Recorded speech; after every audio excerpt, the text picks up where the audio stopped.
하나님의 말씀을 보겠습니다. 하나님의 말씀은 사도행전 4장 13절에서 20절입니다. 사도행전 4장 13절에서 20절 말씀. 자, 우리 같이 한 목소리로 읽겠습니다. 그들이 베드로와 요한이 담대하게 말함을 보고 그들을 본래 학문 없는 범인으로 알았다가 이상히 여기며 또 전에 예수와 함께 있던 줄도 알고 또 병 나은 사람이 그들과 함께 서 있는 것을 보고 비난할 말이 없는지라 명하여 공회에서 나가라 하고 서로 의논하여 이르되 이 사람들을 어떻게 할까? 그들로 말미암아 유명한 표적 나타난 것이 예루살렘에 사는 모든 사람에게 알려졌으니 우리도 부인할 수 없는지라. 이것이 민간에 더 퍼지지 못하게 그들을 위협하여 이후에는 이 이름으로 아무에게도 말하지 말게 하자 하고 그들을 불러 경고하여 도무지 예수의 이름으로 말하지도 말고 가르치지도 말라 하니 베드로와 요한이 대답하여 이르되 하나님 앞에서 너희의 말을 듣는 것이 하나님의 말씀을 듣는 것보다 옳은가 판단하라. 우리는 보고 들은 것을 말하지 아니할 수 없다 하니. 아멘. 할렐루야.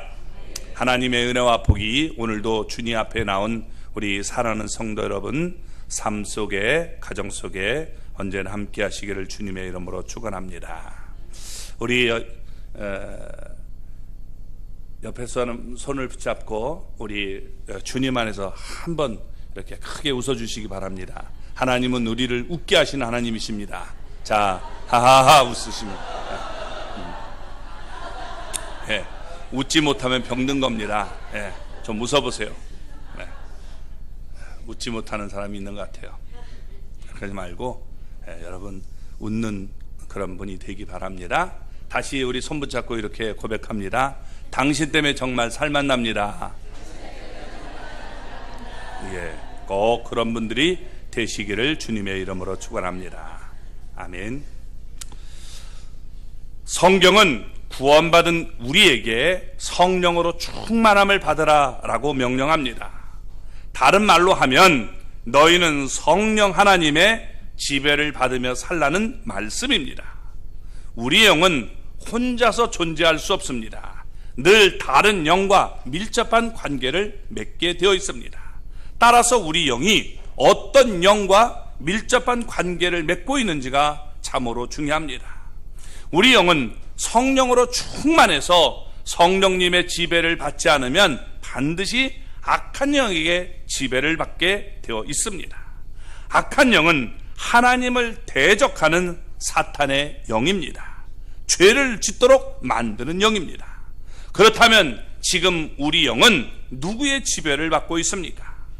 내가 그저 교회에 나와 앉아 있다고 성령님과 여러분 관계를 맺고 있다고 단언하지 마시기 바랍니다. 오늘 본문 말씀은 우리가 성령님과 밀접한 관계를 맺게 될 때 몇 가지 나타나는 특징들을 우리에게 보여줍니다. 이 특징들을 보면 내가 성령에 충만한지 아니면 악한 영과 관계를 맺고 있는지 명확하게 드러나게 되는 것입니다. 성령으로 충만한 자의 삶은 무엇일까요? 오늘 말씀을 우리가 살펴보기를 바랍니다. 먼저 성령으로 충만한 자의 삶은 세상을 이기는 담대함이 있다는 겁니다. 자, 13절 말씀을 보겠습니다. 그들이 베드로와 요한이 담대하게 말함을 보고 그들을 본래 학문 없는 범인으로 알았다가 이상히 여기며 또 전에 예수와 함께 있던 줄도 알고. 자, 여기 그들은 베드로와 요한입니다. 베드로와 요한은 예수님을 믿으면 환난을 당할 때입니다. 예수님이 십자가에 죽으신 지 얼마 안 됐을 때요. 그런데 많은 사람들 앞에서 담대하게 예수님을 전했습니다. 성령으로 충만하여 하나님께 붙들림 받은 사람에게는 한 가지 특징이 발견되는데 그것은 그 어떤 것도 두려워하지 않는 담대함이 나타난다는 겁니다. 그러므로 성령으로 충만하면 두려움을 이기는 담대함이 나타나게 되는 것입니다. 느부갓네살 왕은 큰 금신상을, 여러분, 우상을 세워놓고 그 앞에 모두가 엎드려 절하라 라고 명령했습니다. 모든 백성들이 신상 앞에 다 절하는데 사드락과 메삭과 아벤느고는 절하지 않았습니다. 그러자 왕은 지금이라도 절하지 않으면 풀맷불 속에 던져놓겠다라고 협박을 합니다. 그때 여러분 어떻게 했죠? 다니엘 3장 17절 18절을 보면 이렇게 말합니다. 같이 한번 읽어보겠습니다. 왕이여, 우리가 섬기는 하나님이 계신다면 우리를 맹렬히 타는 불못불 가운데에서 능히 건져내시겠고 왕의 손에서도 건져내시리이다. 그렇게 하지 아니하실지라도 왕이여, 우리가 왕의 신들을 섬기지 아니하고 왕이 세우신 금신상에게 절하지도 아니할 줄을 아옵소서. 못하겠다는 거예요. 그러면서 이거 던져놔도 하나님이 우리를 건져줄 줄 믿습니다. 그리 안 해도 우린 못합니다. 이렇게 담대하게 얘기했습니다. 그러니까 느부갓네살 왕이 화가 아주 머리끝까지 올랐습니다. 그래서 평소보다 7배나 뜨겁게라 해서 그들을 풀물 속에 확 집어 던졌습니다. 분명히 3명을 이 불 속에 던져 넣었는데 보니까 4사람이 거기서 동행하면서 거기서 꺼내놨더니 불 가운데도 여러분 눈썹 하나 그슬리지 않았던 것입니다. 그러니까 여러분 얼마나 담대합니까? 또 다니엘은 사자굴 속에 이 던져지는 위협을 받고서도 전혀 타협하지 않았습니다. 이 담대함이 바로 성령 충만한 모습임을 우리가 볼 수 있다는 겁니다. 순교 역사를 보면 12사도와 초대교인들은 하나같이 순교했습니다. 목베어 죽고 불에 타 죽었지만 그 중에 누구 하나 예수님을 부인하거나 두려워하는 자가 없었습니다. 이게 여러분 성령 충만한 자의 모습이 되는 거예요. 우리 한국의 이 침례교회 순교자 가운데 김영관이라는 목사님이 계십니다. 이 김영관 목사님이 공산당이 김영관 목사님에게 예수님을 부인하라 라고 했지만 그분은 거절했습니다. 그러자 온 동네 사람들이 지켜보는 가운데 이 마당에서 그를 두들겨 팼습니다. 그러자 여러분 그는 부인한 게 아니라 오히려 더 크게 찬양을 했습니다. 주님을 위해 능력받는 것도 기뻐했던 것입니다. 그러니까 공산당들이 분에 이기지 못해서 대나무 칼로 그의 피부 껍질을 벗겨서 죽였어요. 여러분 대나무 칼로 피부를 벗겨가지고 여러분 죽였습니다. 공산당이 이렇게 여러분 지독한데 우리는 잊고 있어요. 김영관 목사님은 꿋꿋하게 그 가운데 죽었던 것입니다. 무엇이 이렇게 담대하게 만들었을까요? 히브리서 11장은 믿음의 사람들을 쭉 열거합니다. 믿음으로 이렇게 하면서 히브리 기자는 이런 결론을 맺습니다. 히브리서 11장 38절 앞부분을 한번 읽어볼까요? 이런 사람은 세상이 감당하지 못하느니라. 이런 사람은 세상이 감당하지 못한다라고 했습니다. 성령으로 지배받는 사람들, 믿음으로 사는 사람들은 세상이 감당하지 못하는 담대함이 그 속에 있다라고 가르쳐주고 있는 것입니다. 사도들은 그 어떤 것에도 두려움이 없었습니다. 그러면 사도들은 어디서 이런 담대함을 얻었을까요? 여러분 그게 바로 성령 충만함을 통해서 올바른 지식을 갖게 되니까 담대할 수 있었다는 겁니다. 자 13절 우리 중반을 보면 이렇게 말합니다. 학문 없는 범인으로 알았다가, 이 학문 없는 범인으로 알았다는 거예요. 범인이 죄인을 얘기하는 게 아니라 이게 안트로포스, 이 보통 사람들로 알았다는 거예요. 우리가 똑같은 사람으로 알았다. 그렇게 얘기하고 있는 겁니다. 베드로가 그를 몰랐다는 얘기가 결코 아닙니다. 왜냐하면 베드로 전후서를 베드로가 썼어요. 그러니까 그를 알았으니까 썼을 거 아니에요. 자기같이 전공하지 않은 사람인데 어떻게 구약 성경을 인용해서 잘 이야기하는지에 대해서 놀랐다는 것입니다. 이들의 담대함은 올바른 하나님의 진리를 깨닫고 나온 지식에 근거한 것이었습니다. 왜 담대했습니까? 하나님을 올바로 알기 때문에 담대할 수 있었던 거예요. 하나님을 여러분 알면 담대해집니다. 성경을 통해서 세상이 무엇이고 죽음이 무엇인지를 알면 두려움이 없게 되는 것입니다. 그래서 예수님은 마태복음 10장 28절에서 이렇게 말씀했습니다. 같이 읽어보겠습니다.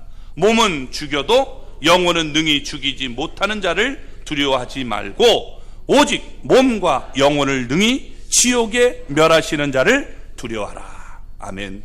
몸이 죽는 거 두려워하지 말라는 거예요. 사람은 다 몸은 죽게 돼 있어요. 영혼이 여러분 이게 죽는 것이 정말 두려운 겁니다. 하나님 앞에 내가 서지 못하는 게 정말 두려운 거예요. 그래서 여러분 우리가 하나님을 알면 내가 하나님 앞에 분명히 부족하지만 하나님 앞에 설 줄 알기 때문에 우리는 담대할 수 있는 거예요. 그러니까 우리의 담대함은 하나님의 말씀을 올바로 믿을 때 오는 것입니다. 진리를 깨달을 때 우리 안에 담대함이 찾아오는 것입니다. 심리학자에 의하면 현대인의 고통 가운데 가장 큰 고통은 두려움이라고 합니다. 질병과 사고에 대한 이 두려움, 미래의 불확성실에 대한 이 두려움, 이것이 정말 사람들은 크다는 겁니다. 그래서 혹시 내 사업이 부도나면 어떨까? 이런 두려움이 있습니다. 혹시 사고가 나면 어떡하지? 이런 두려움이 있죠. 건강을 잃으면 어떡하지? 그 똑같은 거 보니까 그런 것 같아요. 예. 또 우리의 가정이 이 행복이 깨지면 어떡하냐? 이런 두려움도 있다는 겁니다. 그래서 이런 두려움 속에서 사람들이 고통을 받고 있는 것입니다. 이거 아프지 않을까? 굉장히 걱정이 되는 겁니다. 점점 나이는 들어가는데 내가 정말 누굴 믿고 살지? 이런 두려움이 있을 수 있어요. 그러나 여러분 성경을 우리가 보면 이렇게 말합니다. 새 한 마리가 떨어지는 것도 하나님이 허락하지 않으면 결코 떨어지지 않는다라고 말씀하고 있습니다. 마태복음 여러분 6장 26절을 같이 읽어볼까요? 공중의 새를 보라. 심지도 않고 거두지도 않고 창고에 모아들이도 아니하되 너희 하늘 아버지께서 기르시나니 너희는 이것들보다 귀하지 아니하냐. 무슨 얘기예요? 공중의 새도 이렇게 하나님이 입히시고 먹이시는데 내가 너희 더 귀한 너희들을 굶기겠느냐? 돌보지 않겠느냐? 라고 말씀하고 있는 거예요. 그러니까 이 하나님의 말씀을 우리가 믿고 따를 때 쓸데없는 세상의 두려움으로부터 벗어날 수 있게 되는 겁니다. 이 믿음이, 이 말씀이 믿어지지 않으면 두려움이 밀려올 수밖에 없죠. 그래서 여러분 우리가 하나님의 말씀을 알면 두려움을 이길 수 있게 되는 거예요. 사람들은 죽음을 두려워합니다. 왜? 죽음은 마지막이고 죽음은 절망이라고 생각하기 때문에 그렇습니다. 그런데 바울은 우리 몸은 장막집인데 장막집을 떠나게 되면 영원한 집이 있다라고 말씀해주고 있는 거예요. 고린도후서 5장에 얘기하고 있는 거죠. 장차 영원한 집에서 우리가 살게 되는데 죽음이 뭐냐? 영원한 장막, 우리가 영원한 집으로 이사가는 것이다 라고 말하고 있는 겁니다. 그러니까 사도 바울은 죽음을 두려워하지 않고 속히 이 땅을 떠나 여러분 저곳으로 가기를 원했던 모습을 보게 되는 것이죠. 그래서 우리가 하나님의 말씀을 깨닫게 되면 두려움이 없게 되는 거예요. 또 주님과 동행할 때 담대해집니다. 예수님과 동행하면 담대해지는 거예요. 예수님과 동행한다고 하니까 어떤 분은 이 십자가를 이 목에 걸고 다니면서 난 주님과 동행한다라고 말하지만 여러분 여기서 말하는 동행은 결코 그런 것을 말하는 것이 아닙니다. 베드로는 3년 동안 예수님과 같이 먹고 자면서 동행했습니다. 그런데 그는 두려워서 죄를 범했습니다. 로마 군인들이 칼을 이 목에 들이대고 너 예수 알지? 이렇게 물은 것이 결코 아닙니다. 어린 계집종이 와서 너 예수와 함께 있었지? 너는 한패다. 이렇게 말하니까 두려워서 나 예수님 몰라? 여러분, 이렇게 3번이나 부인했던 것입니다. 그러던 그가 여기서 지금 왜 담대하게 예수님을 얘기하고 있습니까? 시간이 얼마 안 지났어요. 베드로는 부활하신 예수님을 만나게 됐고 또 예수님의 말씀처럼 성령이 임하기를 기다렸는데 성령이 임하게 되니까 여러분, 세상을 이길 수 있는 담대함을 얻게 되었던 것입니다. 걱정, 근심이 찾아와도 두렵지 않았던 거예요. 내가 해를 당하고 목숨을 잃어도 나는 두렵지 않게 됐던 것을 우리가 볼 수 있는 것입니다. 그리고 믿음의 체험이 있을 때 담대해진다는 거예요. 믿음의 체험이 있어야 담대해져요. 자, 14절 말씀을 볼까요? 또 병 나은 사람이 그들과 함께 서 있는 것을 보고 비난할 말이 없는지라. 아멘. 여기 병 나은 사람이 누구냐? 여러분, 사도행전 3장을 읽어보면 나면서부터 걷지 못하는 사람, 옛날 번역에 안진뱅이라고 되어 있죠. 그 사람이 성전 미문에 앉아 있었단 말이에요. 그런데 베드로와 요한이 가다가 딱 보고 나는 금과 은은 없다. 그러나 내게 있는 것으로 내게 주노니 곧 나사렛 예수 그리스도의 이름으로 일어나 걸으라고 그의 손을 확 잡아 일으키니까 그가 걷기도 하고 뛰기도 하며 하나님을 찬양했다라고 말하고 있는 거죠. 그죠? 너무나 잘 알고 있는 얘기입니다. 바로 그 사람 얘기하고 있는 거예요. 이게 많은 사람들이 여러분 지금 저 사람 성전 앞에 있던 사람인데 저 사람이 병 나왔어. 근데 그 사람이 저 사람과 함께 있는 것을 보고 우리가 비난할 말이 없다. 이렇게 얘기하고 있는 겁니다. 많은 사람들이 믿음이 있다고 하지만 그들의 간증을 들어보면 관념적인 믿음을 갖고 있는 때가 많이 있습니다. 체험적인 믿음이 없고 그냥 머리로만 믿고 있는 거예요. 그래서 담대하지 못하고 믿음대로 살지 못하는 경우를 볼 수가 있습니다. 다른 사람의 이야기는 들었고 성경도 많이 알고 있지만 나의 체험이 없다는 겁니다. 확신이 여러분 없는 거예요. 사도 베드로가 그랬었습니다. 주님과 함께 다닐 때 소경이 눈을 뜨는 것을 봤습니다. 죽은 자를 살리는 것도 보았습니다. 그런데 그는 관념적으로만 믿었습니다. 시험이 오니까 예수님을 부인했습니다. 그런데 이제 베드로가 담대해질 수 있었습니다. 왜? 여러분, 부활하신 예수님을 만났고 성령님께서 임재하셨기 때문입니다. 그래서 관념적인 믿음이 아니었습니다. 예수님의 이야기가 여러분이 아니라 바로 자신의 이야기를 여기서 말하고 있음을 볼 수 있습니다.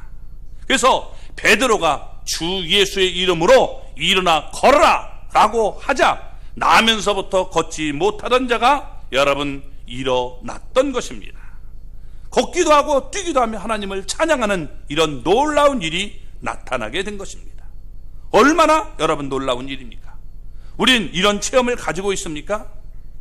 신앙생활을 하면서 가장 불쌍한 사람은 체험이 없는 신앙인입니다. 성경을 읽으면 그저 좋지만 좋은 얘기, 나와 상관없는 얘기로 여러분 여겨지는 겁니다. 지금까지 신앙생활 하면서 여러분 내 삶에 분명히 하나님을 만난 경험이 있습니까? 그 경험이 있을 때 여러분 달라지는 거예요. 도저히 변화될 것 같지 않은 남편이 내가 예수님의 이름으로 기도했더니 돌아옵니다. 그러니까 기도의 맛을 보고 기도하게 되죠. 도저히 끊을 수 없는 나쁜 습관이 예수님의 이름으로 기도할 때 끊어지는 역사가 나타납니다. 그런 사람들은 여러분 어떻게 돼요? 내가 세상을 이길 수 있는 거예요. 지금도 기억나는 두 사람이 있어요. 뭐냐? 우리 교인들 다 아는 얘기예요. 한 분은 우리 교회에서 있었던 분인데 옛날에 강경성 안수집사님이 하루에 담배 6갑씩 폈어요. 담배 뭐 아무리 많이 펴도 담배 6갑씩 피는 사람은 없잖아요. 근데 정말 예수님을 믿고 그 다음에 기도했더니 어떻게 돼요? 담배를 뚝 하고 끊었어요. 담배 안녕. 여기 혹시 담배 피는 분들이 있어도 6갑씩 펴도 여러분 끊을 수 있어요. 한 갑 피고 또 반갑 피면서 뭐 그 못 끊는다 그러지 마시고 하나님의 능력을 믿고 한번 끊어보세요. 아멘. 네, 꼭 그런 분이 되기 바랍니다. 두 번째, 여러분 이 술을 하루도 안 먹으면 견딜 수 없는 분이 있었어요. 이분이 신학교회를 갔어요. 왜 갔냐? 술을 끊기 위해서 갔어요. 어떻게 하면 술을 끊어볼까? 못 끊었어요. 근데 제가 이제 학교에서 원어를 이렇게 가르치는데 그 침례 쭉 설명하는데 그분이 듣고 저한테 왔어요. 목사님 제가 침례를 받고 싶은데 정말 침례 줄 수 있습니까? 그래서 침례를 우리가 언제 하니까 오라고 그랬어요. 침례를 딱 받고 그분이 우리 성도들 앞에서 다 간증한 얘기죠. 그래서 자기가 그런 얘기를 했어요. 거기서 내가 사실 술 끊기 위해서 했고 나가서 술을 먹었다. 신학생이 그렇게 술을 견디지 않고는 안 먹고는 견디지 못한다고 생각 못했죠. 근데 어떻게 돼요? 그 이후 술 다 끊었어요. 그리고 지금은 목사님으로서 목회도 열심히 하고 있습니다. 요 옆에 계시는 이름이 있으니까 걸려있으면 안 되겠어. 이름 그래요. 그런 겁니다.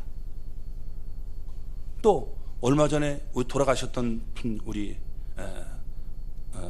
박 선교사님 계시죠? 그렇죠? 박옥기 선교사님. 그분도 또 정말 하나님 앞에서 여러분 어떻게 돼요? 암이 몸에 여러 가지로 퍼졌는데 하나님께서 깨끗하게 다 그 암도 치료해줬어요. 그러니까 여러분 이런 체험이 있을 때 하나님이 분명히 살아계시구나 하는 걸 느낄 수 있지 않습니까? 왜 성령으로 우리가 충만하고 기도하면 된다고 말하는데 경험해보지 못하고 에이 안 돼 그렇게 말합니까? 너무나 불쌍한 사람 아닙니까? 성령으로 충만을 받고 사는 그리스도인이 세상 사람들과 왜 똑같이 실패해야 됩니까? 병이 찾아오면 낙담하고 시험이 여러분 찾아오면 쓰러지고 사업이 조금만 어려워도 불평하고 서로 원망하며 인생을 허비하며 살아야 하는가 하는 말입니다. 아닙니다. 성령 충만을 받고 사는 사람의 모습이 아닌 것입니다. 어떤 위험도 이길 수 있는 믿음을 가져야 되는 거예요. 이런 믿음을 갖기 바랍니다. 자, 그래서 여기 15절부터 17절까지 볼까요? 명하여 공회에서 나가라고 하고 서로 의논하여 이르되 이 사람들을 어떻게 할까? 그들로 말미암아 유명한 표적이 나타난 것이 예루살렘에 사는 모든 사람에게 알려졌으니 우리도 부인할 수 없는지라. 이것이 민간에 더 퍼지지 못하게 그들을 위협하여 이후에는 이 이름으로 아무에게도 말하지 말게 하자 하고 예수의 이름을 아무에게도 말하지 못하게 만들자라고 그들은 했던 거예요. 그렇지만 살아계신 하나님, 부활하신 주님, 성령으로 충만하게 역사하신 하나님을 만났을 때 그들은 위협을 무릅쓰고 예수님을 전했던 것입니다. 따라서 성령으로 충만함을 얻고 살아서 세상을 이기는 사람들, 두려움을 이기는 사람들이 될 수 있기를 주님의 이름으로 축원합니다. 이 세상을 이기는 담대함은 성령의 충만함으로 올바른 지식을 가질 때, 또 주님과 동행할 때, 믿음의 체험이 있을 때 주어질 수 있다는 것입니다. 그래서 여러분 우리의 담대함이 이렇게 나타날 수 있기를 바랍니다. 지금도 그래서 여러분 어떻게 돼요? 무슬림 지역에서 가서 담대하게 복음을 전하고, 또 여러분 공산당 그 중국에서도 담대하게 복음을 전하는 사람들이 있어요. 그래서 이런 우리가 담대함을 갖는 하나님의 사람이 될 수 있기를 바랍니다. 그래서 우리의 모습은 담대해야 돼요. 이런 담대함이 있기를 주님의 이름으로 축원합니다. 그리고 성령으로 충만하면 언제나 하나님 앞에서 살아간다는 거예요. 하나님 앞에 살아가는 이 모습, 이걸 코람데오라고 하죠. 그래서 이렇게 살아갈 수 있는 힘을 갖게 되는 겁니다. 자, 우리 18절, 19절 우리 같이 읽어보겠습니다. 그들을 불러 경고하여 도무지 예수의 이름으로 말하지도 말고 가르치도 말라 하니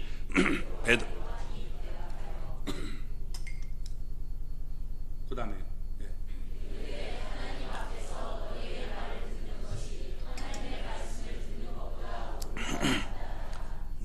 아멘. 신앙이란 뭐냐? 언제나 하나님 앞에서 살아가는 거예요. 그게 신앙이에요. 신앙이 뭐라고요? 하나님 앞에서 살아가는 거예요. 하나님이 나를 보고 계시다, 이런 믿음으로 살아가는 겁니다. 자, 하나님 앞에 살아가는 것이 바로 힘이고 능력인 것입니다. 왜 여러분 죄를 짓습니까? 하나님 앞에 살지 않기 때문에 그래요. 하나님이 나를 보고 계신다, 그렇게 느끼면 내가 함부로 죄를 질 수 없죠. 그렇죠? 하나님 앞에 여러분 살지 못하기 때문에 죄를 짓게 되는 겁니다. 머리로는 하나님을 알아요. 그러나 하나님을 인격적으로 여러분 믿지 않고 있는 것입니다. 요나가 그랬습니다. 요나는 니느웨로 가라는 하나님의 음성을 듣고 도망해서 어디로 갔죠? 다시스로 갑니다. 다시스로 갔습니다.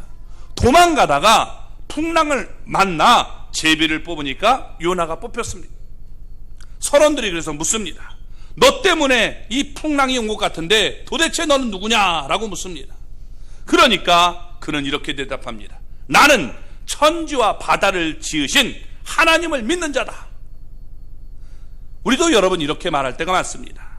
머리로는 하나님을 알지만 삶은 여러분 그렇지 않다는 겁니다. 하나님이 우리의 모든 것을 다 알고 계신다라고 하지만 실상 우리는 하나님을 소경으로 알고 있습니다.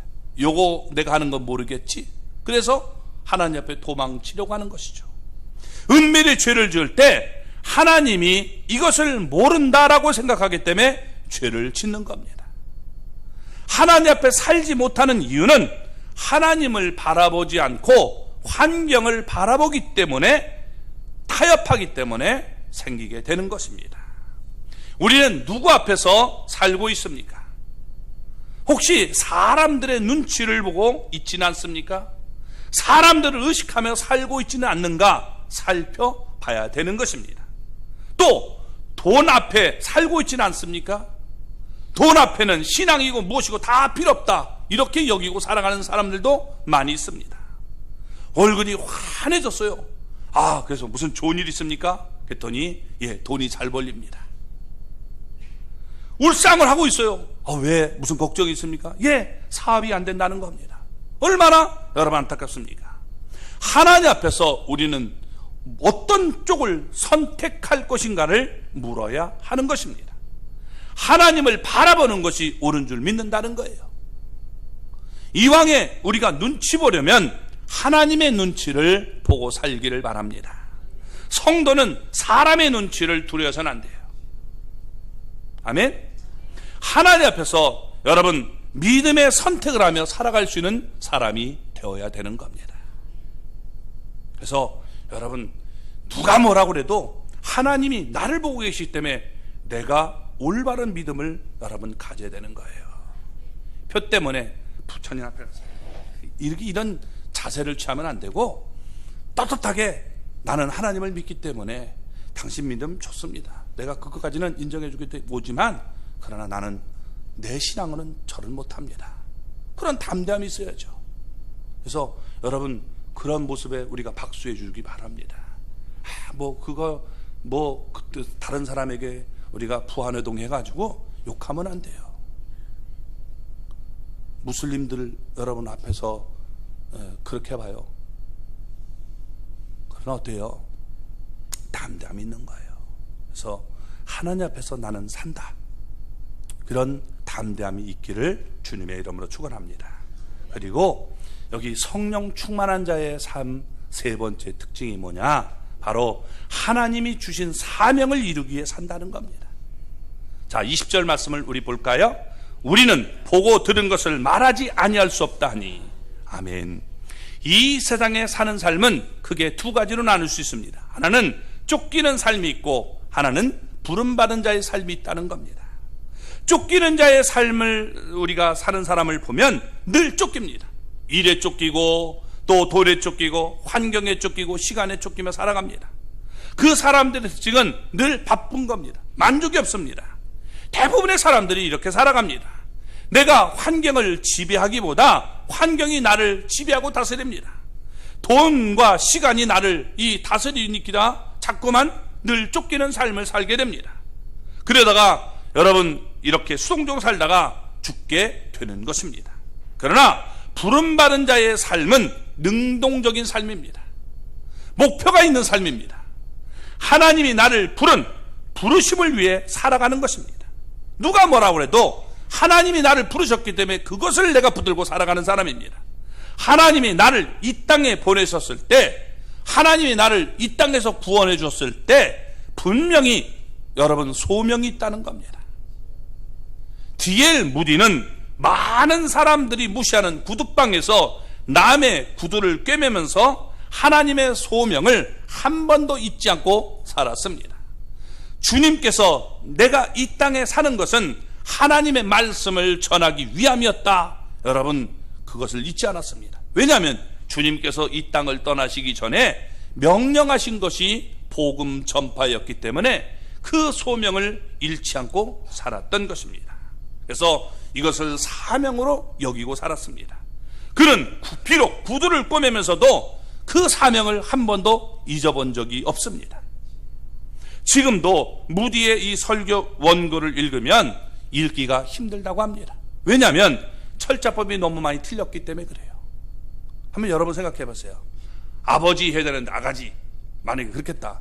이게 무슨 말일까?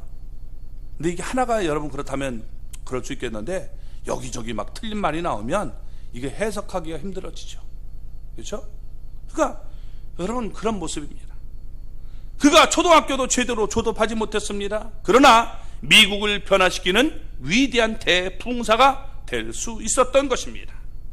너무 못 배워서 목사 안수도 못 받은 그였지만 부흥사가 되어서 미국을 변화시켰던 것입니다. 이것이 바로 부름받은 자의 삶의 모습인 것입니다. 바울은 사도행전 20장 23절 24절에 이렇게 말했습니다. 같이 한번 읽어보겠습니다. 오직 성령이 각 성에서 내게 증언하여 결박과 환난이 나를 기다린다 하시나 내가 달려갈 길과 주 예수께 받은 사명 곧 하나님의 은혜의 복음을 증언하는 일을 마치려 하면은 나의 생명조차 조금도 귀한 것으로 여기지 아니하노라. 아멘. 이렇게 얘기하고 있는 겁니다. 여러분 그리스를 가보면 정말 바울이 얼마나 이 위대한 일을 했는가 알 수 있어요. 터키랑 무슨 얘기냐, 그 바울이 복음을 전하기 위해서 넘었던 산들을 보면요 지금도 이 차를 타고 갈 때 너무너무 힘들어요. 사람들이 보통 이 산은 못 넘는다, 그런 산을 넘어가서 복음을 전했다는 거예요.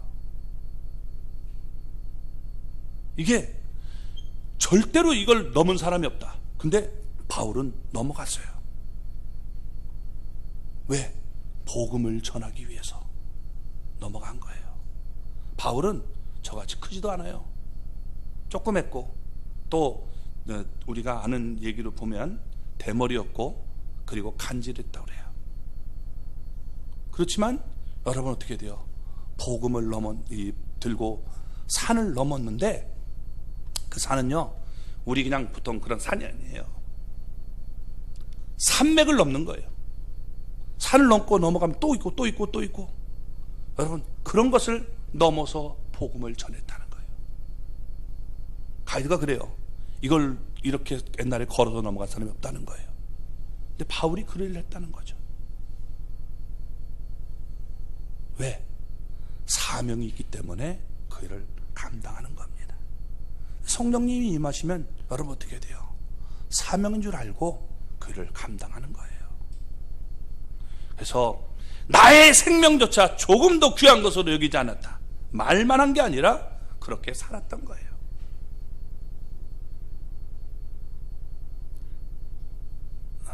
이게 뭐 얘기하면 안 되니까, 오늘 선교사님이 그곳에 가서 자기 사랑하는 자식이 죽었어요. 얼마나 힘들고 괴롭겠습니까? 사람들은 이제 저긴 안 갈 거다 말렸는데, 아니에요. 나는 죽어도 거기 가서 죽어야 된다. 그리고 가서 복음을 전해요. 이게 여러분 위대한 일이 아닙니까? 나의 생명조차 조금 더 귀한 것으로 여기지 않다. 성령 충만할 때 그런 모습이 되는 거예요. 성령 충만하자면 어떻게 돼요? 하나님의 사명은 무슨 사명, 내가 살아야지 이러면서 여러분 내 살기에 바쁜 겁니다. 지금 성령님과 교제하는가 확인하고 싶습니까? 그렇다면 하나님이 나에게 준 사명이 있는가를 먼저 살펴보세요. 사명 없이 살아가고 있다면 이건 성령 충만하지 못한 거예요. 왜 하나님이 여러분을 세우셨습니까? 이걸 잊고 산다면 성령 충만하지 못한 거예요. 하나님이 우리를 이 세상에 남겨둔 이유가 무엇입니까? 그 이유를 이루기 위해서 성령님과 밀접한 교제를 갖고 성령의 지배를 받고 사는 사람은 부름받은 삶을 위해 살아가게 된다는 겁니다. 하나님이 주신 소명을 이루기 위해서 이 세상을 유의하게 살아가는 것입니다. 소명을 아는 사람은 해야 될 일과 하지 말아야 될 일을 분명히 분별합니다. 오늘 말씀이 우리의 지표가 되어서 성령으로 충만해서 주님과 동행하며 세상을 이기고 또 하나님 앞에 살아가고 부름받은 자의 삶을 살아가는 성도들이 될 수 있기를 주님의 이름으로 축원합니다.